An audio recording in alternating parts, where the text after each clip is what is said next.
Examples of certain countries and their quote-unquote Canadas, brought to us by Geography Now. So this is referring to the extremely similar cultures shared between the US and Canada, but at the same time, Canada is a lot smaller than the US. Specifically in terms of population, obviously in terms of land area, Canada's bigger, but at the moment, the entire nation of Canada does not have more people than our biggest state of California. So these are some other nations around the world with a very similar dynamic. Let's start things off by doing one that I think everyone can probably agree with: Australia and New Zealand. These two obviously share a very similar culture, and New Zealand is the Canada or little brother to Australia's big brother or USA. Also, just like the US and Canada, both colonized by the British. I think that's going to be a big factor here. They share a similar history. Next up, we have Finland and Estonia. Finland is the USA in this instance, and Estonia is Canada. Estonia not only is a lot smaller in terms of surface area compared to Finland, but also in terms of population. They really do share a lot of similarities. Here are both their prime ministers, or former prime minister. Also, Estonia desperately wants into Nordic, so I think that pulls them all together even closer. There's Switzerland and the tiny micronation of Liechtenstein. I think there's a bit more room for debate here, since Liechtenstein could maybe also be Austria's Canada. But then again, Austria is kind of already the Canada to Germany in a way. How many Canadas do we have out there? Can you be the USA in one relationship, but also the Canada in another?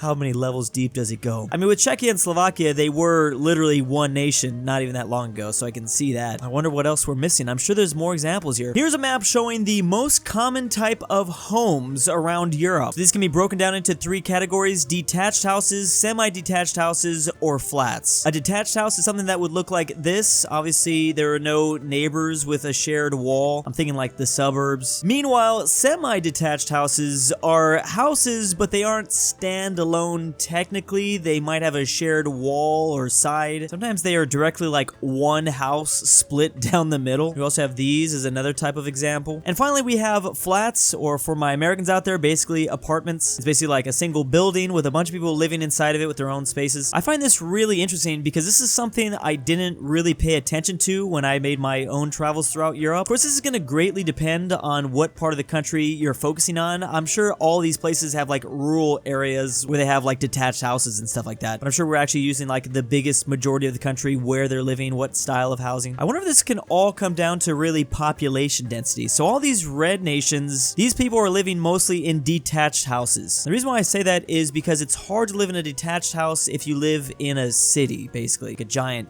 city. The only places in Europe where the majority live in semi-detached houses are Ireland, the UK, the Netherlands, and Belgium. I guess also this comes down to like the style of things too. France is mostly detached houses, so is Finland, but it's not like a whole lot, it's just barely. And then finally, Germany, Switzerland, Italy, Spain, Greece, they're all using a whole lot of apartment buildings. As someone that lives in an apartment building, I really want a detached house. In fact, the country with the most flats is Spain at 65%. Meanwhile, North Macedonia has the most detached houses, and the Netherlands has the most semi-detached houses. I really want to see like a world map version of this, or a US states version too. It's all going to depend on that state. I mean, I'm assuming like in New York, a lot of people are living in those flats. The number of Target stores here in the US. Now, a lot of people outside of the US do not know what Target is. Target is only available in the US and Canada. They've tried their best to like move to other countries. They just never can do it successfully. I would just describe Target as like a nicer Walmart in a way. Well, it depends. I mean, some parts of the country do have pretty nice Walmarts, but in California, it's just like a slightly nicer, maybe more expensive Walmart. I don't know. I like Target, but it also depends on which Target you're going to. Of course, some are horrible. I get all my clothes from Target. And maybe this is what can explain that, because there is a massive cluster of Targets here in Southern California, a little bit in San Diego as well. The greens represent super Targets, which must be just massive stores. I've been to some pretty big Targets. I guess they're not super Targets. I'm guessing a place like this just literally has everything. Of course, the middle of the country has a severe lack of Targets. Wyoming, for instance, only has 2. Then again, there's only like 2 people that live in Wyoming anyways. You can see a cluster of Targets here in Arizona. Targets surround the Texas Triangle, where a majority of their population lives. Target is all up and down the coast of Florida. Meanwhile, it looks like the East Coast loves Target the most, possibly. I'm going to assume the lack of Targets in the Deep South is mostly because like Walmart dominates. Or maybe Walmart just dominates in general across all the states. This is insane. I mean, the dots are bigger though, so I don't know. There's apparently over 4,600 1,500 Walmart locations. Meanwhile, Target is not even at 2,000. There's also 10,000 Walmarts around the world in 24 different countries. Walmart, like, can be really nice at times, but mostly I feel like they're not. The countries with the most islands, or biggest estimated number of islands. Now, it's really hard to determine what is and isn't an island. I mean, this is a large rock, but can it be considered an island? I wonder if it also depends on how far off it is away from the coast. There is no standard size that distinguishes islands from continents, or what? It also probably doesn't matter the vegetation at all. Like, I mean, there are several islands that's just literally a rock. This is too difficult to classify, and it also makes this really hard to count. Surprisingly, North Korea ends up on the list at over 3,000. Then we have Vietnam and Cuba. I mean, Cuba is a giant island. I didn't realize the Korean Peninsula has so many islands. There's China at 5,000. For China being so big, I would expect there to be a lot more than 5,000. There's Chile also at 5,000. Those rounded numbers means they're still probably finding islands to this day. I mean, again, they could be pretty small, I guess. Japan and the Philippines, which are basically just, you know, little islands that make up countries. There's Australia and Indonesia, even the USA at 18,000. Canada is in 4th place at 52,000. I would expect them to have more just because it looks like they have more. And then finally, all of the top 3 are literally led by Nordic countries, but no one has more than Sweden at over 267,000 islands. World maps can really throw off what these lands actually look like. It looks like one solid chunk of territory, right? But fly over Sweden and you'll realize that their country is literally just a cluster of islands together. Like, the city of Stockholm is literally just a cluster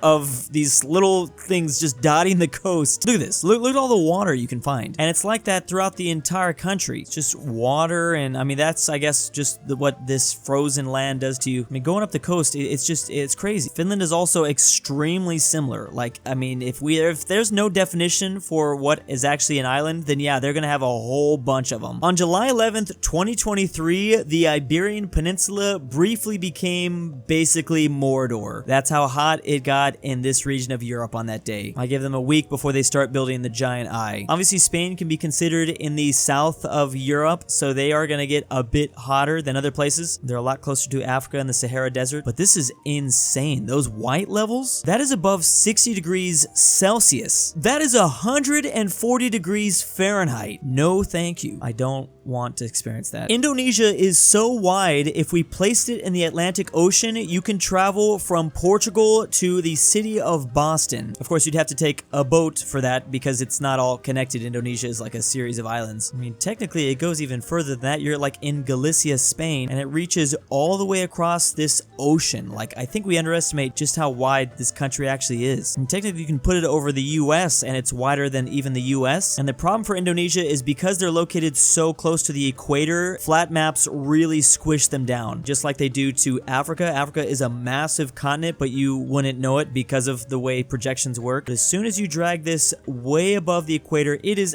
insanely wider than all of the US. Like, it's not even close. If we drag them even higher near Canada, they look massive. I just realized this website, the True Size of Countries website, uses a pretty funny projection too. Like, they make Europe look absolutely massive, and they really squeeze down Africa. So you can really see a massive difference when you're moving around the countries. An easy guide to determine the naming of different generations. So I am, unfortunately, a millennial. Yep, I know, let's just cringe now. Millennials born between 81 and 1996. But again, I mean, the way we define generations, it's always like a little bit blurry exactly what year. Why can't we unanimously agree? Why can't there be nice round numbers? I think it's because, like, obviously Gen Z doesn't want to be considered a millennial, so the number keeps going lower and lower for them. Zoomers are like, no, 1999, I'm a zoomer, because I thought it was to the year 2000. That's our fault. We're just so cringe, you know, all the time. Like, I like how Generation Alpha has a nice, like, round numbers, 2010 to 2020, like that.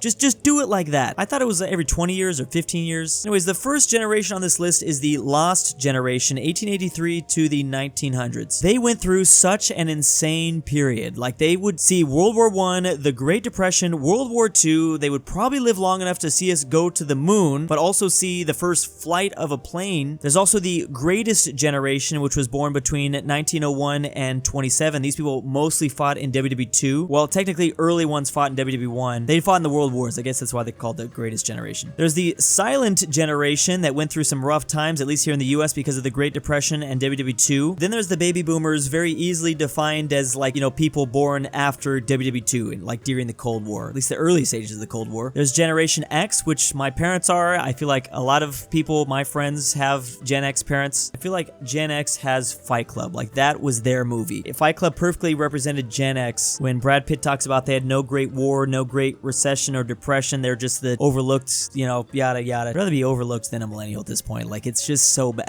Now, to my credit, this graph does have like a gray area. They know that it's hard to define specifically where the generation begins and ends. Finally, the newest generation. Some of you might be watching this video as a Generation Alpha, and you are going to be so much cooler than the generation after you, which is Generation Beta. I can't believe that's really what we're gonna have to go with. How can you do that to an entire generation of people? I just can't believe it. The most type of meat consumed by each country of the world. You didn't even have to tell me this data for the US. I already knew it was gonna be chicken, but it's actually also chicken for almost every place in all of America. Except for Paraguay and Chile, they are the leaders of, I'm guessing this is just cows. Ah yes, relating to or affecting cattle. There are other countries that eat a majority of cattle, but man, Argentina really loves that stuff. They are the biggest consumers of it in the world. Meanwhile, Europe is a lot more divided on this topic. The majority of the continent seems to be eating pig though. The blue nations eat a majority seafood. In fact, Iceland is actually #1 in the world. They consume a ton of that. I'm a little bit surprised not to see more nations in the Mediterranean or just coastal nations in general that aren't eating more seafood. The Nordics really love their seafood, it appears. I don't know why I figured like someone like Italy or Spain would consume more seafood, especially Italy. I mean, they mostly have coastline, but perhaps this is a factor in it. The Mediterranean Sea is the most overfished place in the world, so I guess they can't really rely on fish population out there. That totally makes sense now. All these countries have to use something else. Technically, all the countries that do consume a majority seafood also have access to another ocean or sea. France has the Atlantic, Egypt has the Red Sea. Most of Africa is eating a lot of seafood, which I don't really know how that's working for the DR Congo. They have a very small sliver of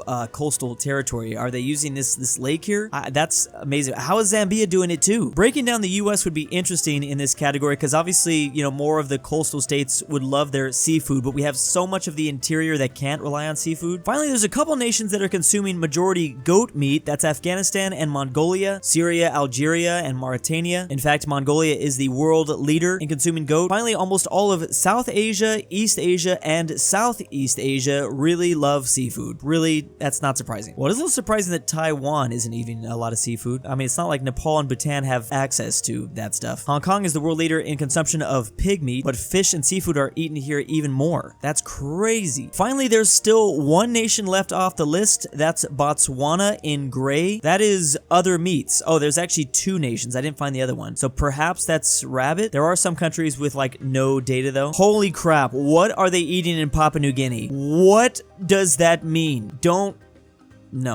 tell me.